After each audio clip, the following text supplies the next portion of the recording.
imagine how to create a robot which behaves like human.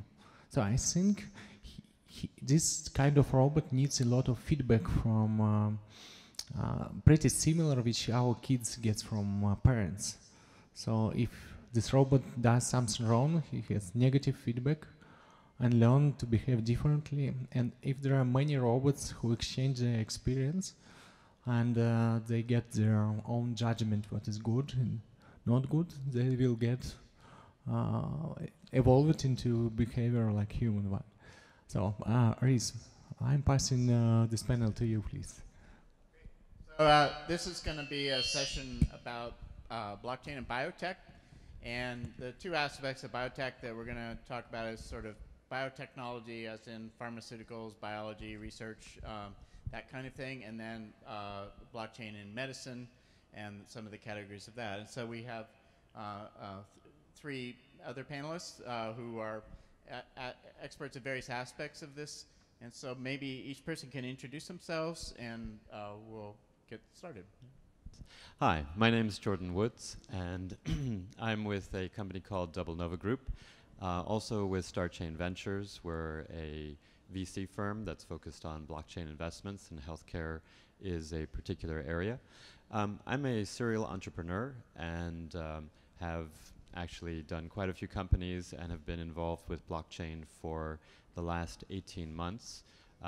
The initial use cases that we were focused on were healthcare, and so I've worked with quite a few companies that have applied blockchain to healthcare, often using AI, IoT, and so have quite a bit of understanding of the space. I've also written extensively on Medium and on LinkedIn. Thank you. Hi, my name is Alexander Perkins. I am a partner at Ztudium, and I sit on the boards of Life's DNA, Audience X, Glance Technologies, and Core Network. And in the past, I have sat on the board of In Silico Medicine, a company in Baltimore that is applying artificial intelligence to drug discovery, and was also with Deep Knowledge Life Sciences in London, focusing on biotech investments as well.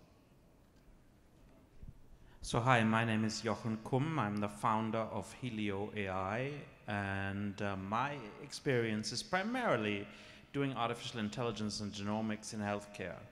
It's been a pretty exciting time the last couple of years because we get a lot of data and we're learning what to do with it. The specific thing about the blockchain is that it's come to us that if you want to own your health data, you gotta be the first link in the chain. Don't go to a hospital and ask them to grant you access to what they already have. So our views, we have 2 points: own your own data and get the benefit of it, and then participate in an emerging economy of health and genome data. That's actually sort of already, there's a black market for that, so to speak. And yes, I love the blockchain more than cryptocurrencies. I think it's a great tool. I'm an advisor to Serial Metrics and Cedon, so I'm sort of in the trenches and a bit of the revolutionary, saying make sure biotech plays by the rules that you decide. So we can start out with biotech in the general sense, which is more or less biological research, research of different kinds of pharmaceuticals, different kinds of diagnostics, different kinds of therapies, and not so much medical treatment per se. And so one of the important fields, of course, is pharmaceuticals, and first how they're discovered, how they're researched, and what populations are they researched on, and there are blockchain applications for that. And then we'll later talk about how production of pharmaceuticals and medical uses. So if anybody has about some applications with regard to research and populations and data tracking, that kind of thing? Oh, sure. I mean, I've done this for a decade. So, I mean, I think the obvious categories I see, and I base this on a good decade at Stanford, is they are diagnostics. You actually want to know what's going on. In pharma, there are companion diagnostics where you basically want to make sure you give the right drug to the right people, and you want to make sure that you minimize side effects. And then there's this emerging new field where we do real sort of AI-driven data mining, where we're trying to understand what we don't know, which is a lot. We don't know what diabetes really is. We don't know Alzheimer's, etc. So, and I think those three categories are sorted by the amount of data they need. So we're perfectly okay doing diagnostics. We're nowhere near ready to do the real deep learning about, both technically and no pun intended, about what really matters to our health. Well, for example, more specifically, 23andMe, Ancestry.com, other gene sequencing companies are now, you can volunteer your DNA in to be sequenced. That's held into a centralized database. Those databases can be mined for different kinds of genetics associated with different kinds of inheritance and diseases. And then that can be used as a research basis for populations to discover new kinds of drugs and treatments. And some of the issues in that are, well, who owns that data? If it's data about you, what can it be used for? How can it be tracked? And specifically, how blockchain might help that process. That's a very, very important point, Reese. So if you look at many of the issues that exist today across the board, is that our identities as individuals are typically being owned online by other companies. We don't actually own our own data. And so this is healthcare data. When you use something like 23andMe, you provide your DNA to the company. They will continue to store that information and then data mine it. However, if we actually owned that data, we could then monetize it. We could have other entities that, rather than those entities owning our data, they would pay us for the right to use our data. But if you look more generally at the data that's being used in drug discovery, the most important part and the most expensive part of drug discovery is the clinical trials. And the clinical trials are very expensive because you have to get together large groups of people, and then for long periods of time, they have to take a particular medication under a very, very stringent program.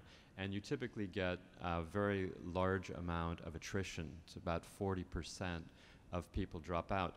And so if you look at the individual costs, they're usually around $35,000 plus per person. And this is carried out over many years, and there can be thousands of people that are involved. So a new area that is being explored with blockchain, because again, you have the ability to have a record of truth. You have immutable information, and it's cryptographically signed, is the idea of virtual clinical trials. So people can carry out the clinical trials in a method that's more convenient to the individual. Also, they can own and monetize the data, so there's actually an incentive for the individuals to stay in the programs, and the attrition should go down. So this would reduce the cost and the time, and actually make the entire process much simpler to get through. And so the billions of dollars that go into drug discovery would still probably be order of magnitude the same, but it could be done faster, and obviously there would be savings to all the parties involved. So that's a pretty exciting area of virtual clinical trials. Oh, quick comment. I mean, I agree with absolutely everything you said.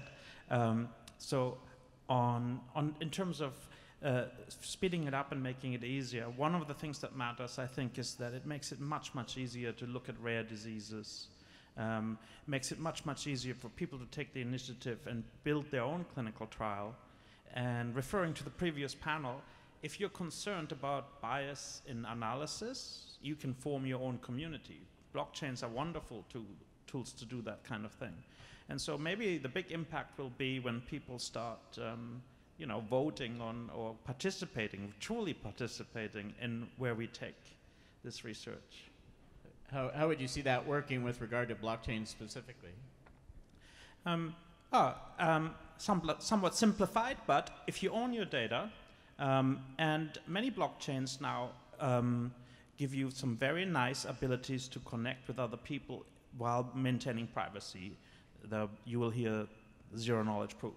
So you can reach out and you can say, I'm looking for people like me. You have to define what like me is.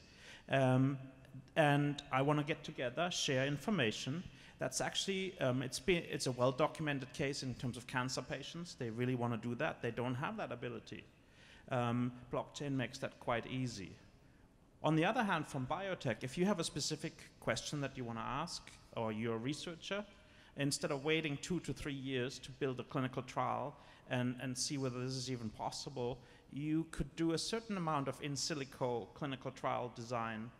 All of it is much less expensive, as Jorden already said, than it would ever be to do that. And so I think speed and making it easy sort of will open up some doors. And I don't think we know yet what's possible. But also, I will be really quick, but the value of data, because in the previous panel is like, can I stop working? Can I sit on the beach and make money? I mean, the one thing you truly own is probably your genome. And what's it worth? A lot. I did a little bit of detective work, so I do not want to pick on 23andMe, but they did $320 million worth of deals last year selling data. And the biggest transaction I know of is a 1.9 billion purchase of biodata. Roche paid that. That's public knowledge. So if you do want a little secondary income. Could you explain why Roche purchased people's genomes from 23andMe, what Roche wanted to do with it, and what effect that has on the people's data that they purchased? Look, I'm not a privy. So Roche and Genentech have agreements in the tens of millions with 23andMe. And I think the motivation is very straightforward. I believe honestly that they want to give the best possible product, make the best possible drugs for the people. So, and to do that, they need to know where those people are, what they need, and whether the drugs that Roche is making or Genentech are going to be efficacious. It comes back to the same old questions. Does it work and does it not harm you? But I think they realize that it saves them a lot of time and money. And the other bit of research I did is that it's widely known, but not commonly known, that the clinical trial market is like $80 billion a year among the top 10 pharma. So any change you can make there that makes it better, faster, and cheaper has an impact on industry. So if I submit my DNA to 23andMe and get back what their results are, am I to assume that my DNA is also being sold to many other pharmaceutical companies to research the diseases I have without telling me about it? Yeah. You opted. Jorden, you may know the details because you're more sophisticated on the legal side, but yes, most of the agreements you sign are exactly that. But it's not just 23andMe. It's pretty much across the board a practice with the other companies that do that. So even when you go to a hospital, and one of our co-founders is a compliance and legal expert, she pointed out to me that in Europe, even with the stringent new privacy regulations today, there is a loophole that says if your data is needed for public health, you lose privacy protection. So there is a deep question as to how we want to handle this information and what it means to us as individuals and as communities. Yeah, we're seeing quite a few startups that are trying to disrupt this model, not from the biotech side necessarily, but more from the genome side. And so they're working to build a decentralized database where the data is owned by you. And so really along the lines of what we've been talking about is rather than having these centralized, so you'll see with blockchain is about decentralization, but it's also about providing individuals with the ownership of their own data. And so if you combine those two concepts, you get very interesting startups. And again, the idea of why would someone switch from someone like 23andMe to one of these startups, well, you'll do it because you can monetize your data. And so it's a much more interesting model for the consumer. And, you know, pharma can still gain access to the data, but they'll need to pay for it rather than paying a centralized. They may pay the same. Rather than paying a centralized group, they're going to be paying individual users. And beyond this, I mean, I think that we can all agree that the timing is right for a move like this with the recent scandal with Cambridge Analytica and Facebook, where if you want your data to be used, you need to give consent and you need to be compensated commensurately for it. And that is the beauty of blockchain and smart contract technology, is that for the first time in history, these sort of transactions are possible at scale. Exactly. So if I'm diagnosed with Ebola or Alzheimer's, how would I submit my data to get paid for that? So you'd have to work with a decentralized, you know, one of these newer companies. But what they would do is they would take in your data, and then rather than just storing it and giving you back some results, they would also give you ownership to that data. And then there would be a marketplace, right? That would be the next level of application. And so your data would become available. And then in terms of Jochen talking about ZKP, or if you just look at like a Steemit kind of a model, basically you can assign for different levels of access to your, say, your genome or your medical data, there would be a different cost. So certain might be. So could you explain for people, if you have your medical records and you have your genome sequence, and service companies have done this for you, they're selling it and getting paid for the data that they got from you. How would it work with regard to blockchain, or that I could sell it also and get paid for the data that came from me to begin with? So at the technical level? I mean, I can get, do you mind? I'll give you one possible example, and this is not only ours, not only HEALIO's, but in general. So we would take your data, we might not even know who you are, put it in a storage locker, that is and essentially it's got an electronic lock on it. So anytime somebody wants to see that data or do some computation on it, you would have to unlock that locker for them. And at that moment, it's a negotiation as to what you think that's worth to you. And where we come in, for instance, is we make that possible. We can give you, an artificial intelligence can actually give you some sound advice as to whether you lose your privacy by sharing 95% of your genome. Is the other party respectable, etc. So, I mean, nobody else is going to sell your data. You would be getting a, you know, you have a lock and a key that enables you to do that. And if you prefer to be a little hands-off, which actually practically people use, nobody wants to answer, you know, 100 requests for, you can join a particular community like a managed fund and say, I'm just going to let someone else manage my data as long as they have good performance. At the end of the day, my dividend is either more information, access to specific treatments, or you can cash in some form or another. Does that make sense from a practical point? Yeah, so and I can add to that. If I have a gene for Alzheimer's disease, can my boss buy that and fire me because I have that gene? Could my landlord evict me because I have that gene? Could my health insurance company cancel me because I have that gene? Could my life insurance company cancel me because I have that gene? And what if any of those five entities were purchasing my genome just to evaluate whether or not I'm a good credit risk? Well, this is where selective disclosure is, and ZKP comes in. So basically, what you can do is you would have a smart contract that is, it queries the identity of the party that's coming in. And if it's your boss, if it's your insurance company, they get just basic information, and they cannot get access, for example, if you think that's a good idea.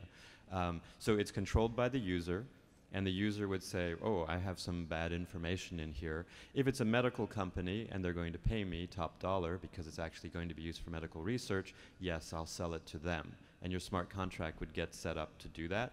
But if it's my boss or any of these other parties, sorry, you have no access. So again, when it's controlled by the user, and the user can decide, you can maybe have some kind of a guide.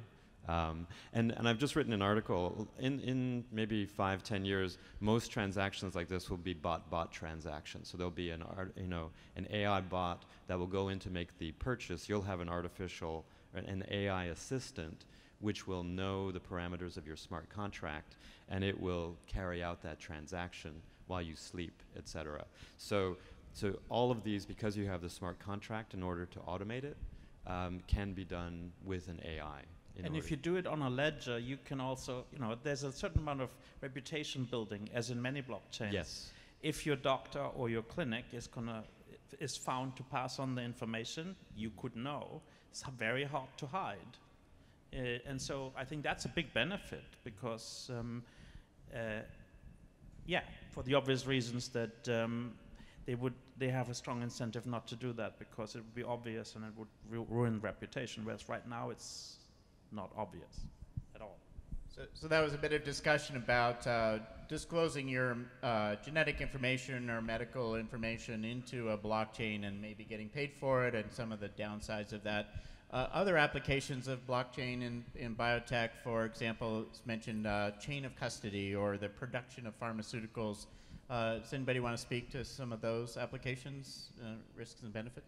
I could just maybe get it kicked off. So there's about $1.8 billion annually in fraudulent or counterfeit pharmaceutical products that are on the market. And so that has a number of ramifications. One is that people are getting sick or potentially taking something that has fatal consequences because they think that they have a drug that is real, and it isn't. Second is obviously the pharmaceutical companies are losing money as a result, and so they're taking a hit in the order of billions of dollars. So a very good thing with blockchain is that every transaction on the blockchain is cryptographically signed and time-stamped, and it's immutable, and so you have, again, this audit trail and chain of custody. And so for provenance, so where did that come from, as well as who sold it, who bought it, you have that entire chain. So if someone tries to input fraudulent information or fraudulent drugs into the blockchain, then that can get caught because, again, it becomes transparent to anybody that's in the that has that privileged information. Additionally, if there's a different kind of fraud, which is refunding fraudulent medicine. People know something is not a real drug, and then they go to a pharmaceutical company and ask for a refund. And so again, if you can get provenance on that, again, you're reducing fraud. So those are two quick examples of where blockchain can help out in that process.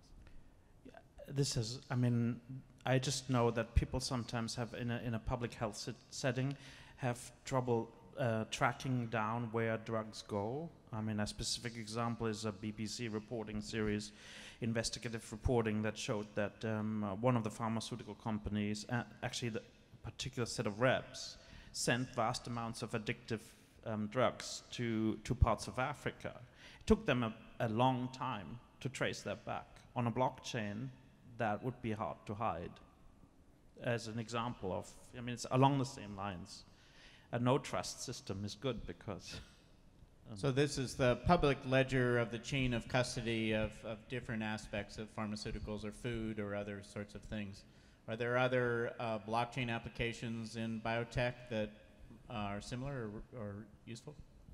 And there's also a massive opportunity for sort of cross-organizational collaboration via sharing of intellectual property, because most of the time these are just long, drawn-out agreements between various companies and also research institutions. And with a blockchain, a lot of this information could be easily shared.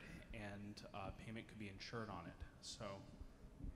Yeah, there might actually be sort of a GitHub type situation where you submit sequences and what you know about them, knowing that on their own they're not very valuable, but it creates a situation where you can then build IP around that.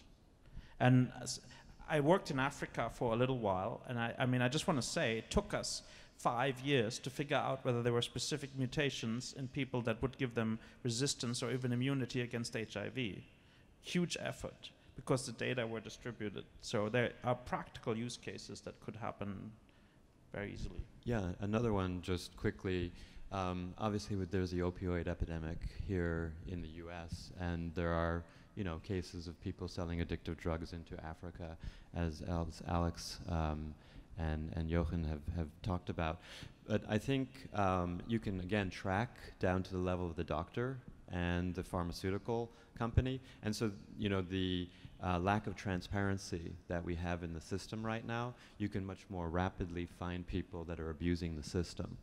Given that in the U.S. every prescribing physician and every pharmacy has a DEA license that reports to a database of every transaction and every prescription that they make, and this is centralized and easily monitored by the DEA, what advantage does blockchain bring to that? Well, it would all come down to motivation, right? If you have a lot of eyes on the system versus one set of eyes, which is behind closed doors, you basically have the ability for many more groups or a patient or patient's loved ones to, actually track stuff down. Can I just, since we're nearly at the end, I want to ask you, Reese, right? I mean, we're talking very technical right now, but, and the previous panel was very sci-fi. Yeah. But I mean, the question I get inevitably is, what can I do with genetic engineering? So I think in addition to what we can do today in biotech, and biotech we have a responsibility to figure out how we handle information that might live safely in the blockchain around, making changes as it becomes cheaper and easier to do that, and people are building the tools. So just sort of a sci-fi kind of question. Well, so if people's genetics show they have a predilection towards a disease or towards bad behavior or impoliteness, and you could change that gene and make them polite again, should you be able to read that across the population and then force those people to change? Look, I don't have an answer. I don't think so. I really don't. Especially, but the difficult issue is if you have a genetic disease, and there are amazing stories out there about people curing blindness, and a couple of days ago, restoring the use of a paw in a paralyzed rat. There seems to be it's an easy answer. If I could cure paralysis, would you want that? And would you share your data to help other people get that cure? How about politeness? Politeness. Are you trying to say something? Well, one thing I think would be really good from a consumer standpoint is personalized medicine, right?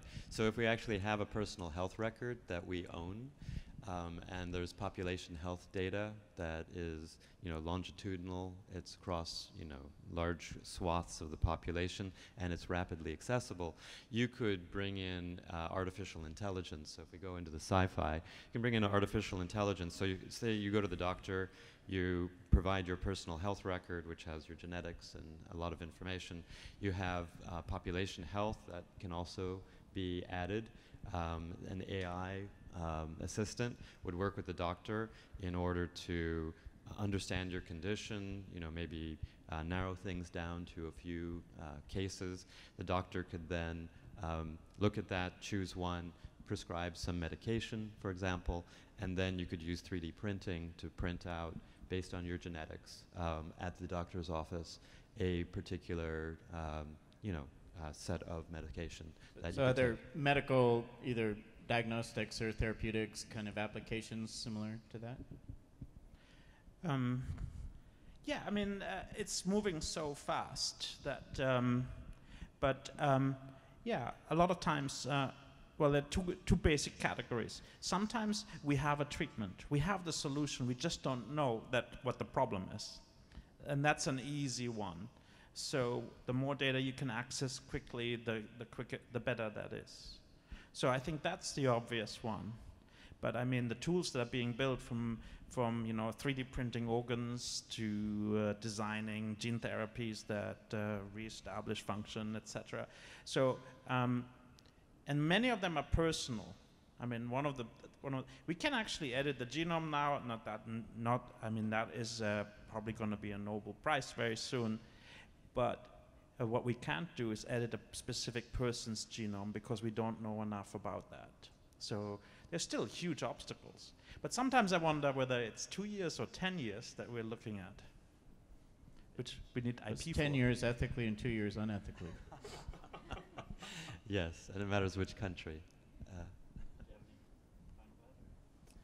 And then just sort of along your point with personal medicine and why it's entirely necessary, we are looking at an aging population that could potentially put Medicare in a position where it could bankrupt the United States within 2 decades. And over the past 20 years, we have seen ballooning of administrative costs within healthcare, and sort of the beauty of all these technology applications, artificial intelligence, blockchain, et cetera, is that it has the power to remove middlemen and reduce administrative expense. So it's not just something that's futuristic, but something that's necessary, especially if we want to offer universal healthcare within the United States. And this could be what makes it possible. That's great. Maybe we switch to questions if there are any from the audience. Yeah, maybe 2 questions because we run out of time. Who wants to be first? Okay, yes, please, Renew. You guys said that ethically 10 years and unethically 2 years. So given that some of the research that's going on in the Far East, I'll put it rather than naming, where do you feel that leaves the United States in terms of being competitive going forward? Because particularly in the area of gene editing and treatments of possible diseases, are we going to be left behind here, or how does that play out? Especially given China's stated interest, both on the biotech side as well as on the AI side. When you combine the two, where does that leave the US? Yeah, I think China is being very aggressive with AI as well as genomics, and then they're building a huge, they have a very large population, and they're getting an enormous amount of data, 1 million plus genomes. So there's a very large potential for not just the US, but the rest of the world to fall behind. Fall behind, though, has ethical, I mean, you can move too fast and you can create unintended consequences. So the idea is, do we take a more measured approach and kind of work out the ethical side first, or do we take an unethical approach or something that could potentially be unethical? So it's not really a matter of the science or the technology, it's really a matter of societal values. And yeah, and I mean, yes, unbelievable amounts of money and resources are available that are not available in North America, really, to be honest. But there's a history in this kind of work where I mean, population genetics on a much simpler level made huge leaps forward after the introduction of ethics committees that made it clear what we're doing. So I think there's a real need to sort of make develop a framework that enables us to move forward without, so it's not just money and data, it's purpose. Well, there's a long history, over 12,000 years, of modifying life through selective breeding in agriculture and eugenics and genocide and trying to select which characteristics of life one wants to encourage and which ones to eliminate. And so these are obviously ethical dilemmas that have gone across millennia. And so it's not so much a race as to who can modify things the fastest, because almost always in biology, if you modify something, there are consequences, and many of them unintended. And so this has been seen in agriculture, and it's been seen in when you get into monoculture in trying to eliminate the diversity of any number of things in humans or food. And so it's going slowly and cautiously maybe is a wise choice. Such a great panel. I work in healthcare, and I'm sure you all know how painfully slow that healthcare actually moves. And blockchain moves really fast, so you have this dynamic of moving very slow and very fast. So even though all these concepts are really nice, do you see kind of two-folded question? One very successful startup actually combined blockchain with genomic or healthcare. The other one is, do you see big healthcare system, be it insurance or hospitals, providers, or researcher or pharmaceutical company actually adopting blockchain technologies? Yeah, maybe I'll just take that one quickly. So I think the motivation in many cases is money, and it could be either making money or saving money. If you look out there in terms of who is moving fastest, the large pharmaceutical companies see an opportunity to save a lot of money. And so they're moving actually quite quickly, and they're part of a number of different consortia, and they're actually actively working on things like MetaLedger and actually multiple consortia in order to figure out how to save money quickly. Also, if you look at the payers, they're trying to figure out how to pay less. And if you take fraud out of the system, if you actually can track things better, there's again a lot of motivation. They can save a lot of money. I think the areas that we've talked about that are really futuristic, that are the providers of healthcare, doctors and health systems, as well as patients, they are going to move a lot slower. And we'd love them to move the fastest, but it's kind of a very complicated system. And first you got to get data ownership to individuals, and that's not going to come easy. And then there's a lot of regulation that is really hard to move through. So you're exactly right. We kind of look at the four Ps, and we see that the pharma and the payers are moving quick, and everyone else is moving slowly. And governments, right? It's becoming increasingly a game where nation-level decisions become important. Thank you. This was very insightful.